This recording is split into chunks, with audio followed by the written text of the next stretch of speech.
Thank you so much. ನಿಮಗೋಸ್ಕರ ನೋಡಿ ಹಾಡನ್ನ ಇವರು ಡ್ಯಾನ್ಸ್ ನ ಸ್ಕಿಪ್ ಮಾಡಿ ನಿಮಗೋಸ್ಕರ ಹಾಡಿದ್ವಿ ಹಾಡು. Thank you so much.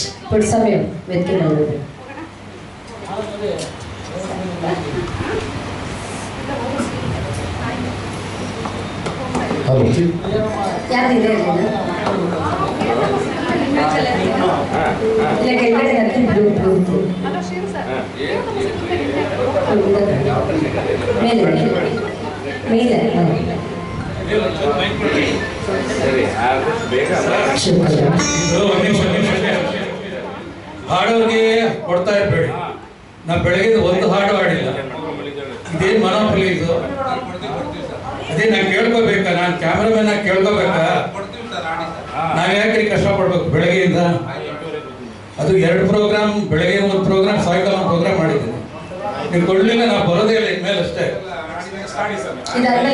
ಯಾಕೆಂದ್ರೆ ನಾವು ಸಿಂಗರ್ ಇಲ್ಲ ಅಂದ್ರೆ ನಾನು ಹಾಡಲ್ಲ, ನಾನು ವರ್ಕ್ ಮಾಡ್ಕೊಂಡು ಹೋಗ್ತೀನಿ, ಟೆಕ್ನಿಕಲ್ ಮಾಡ್ಕೊಂಡು ಹೋಗ್ತೀನಿ ಅಂತ ಹೇಳ್ಬೋದು.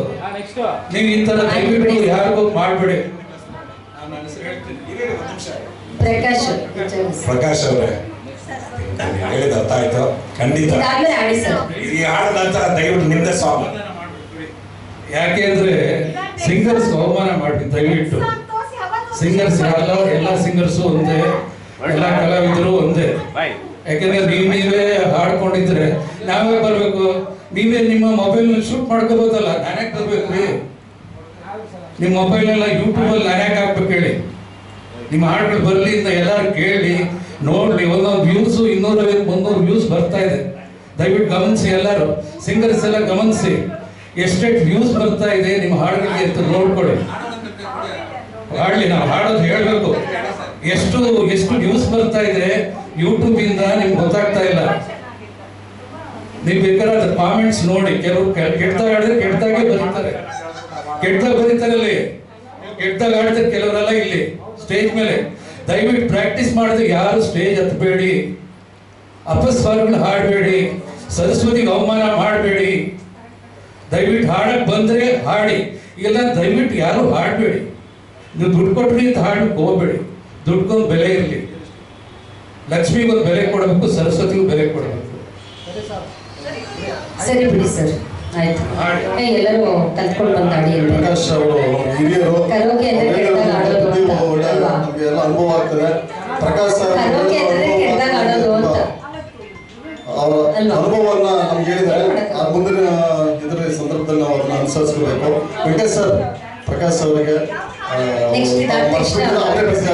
ಗೊತ್ತಿಲ್ಲ.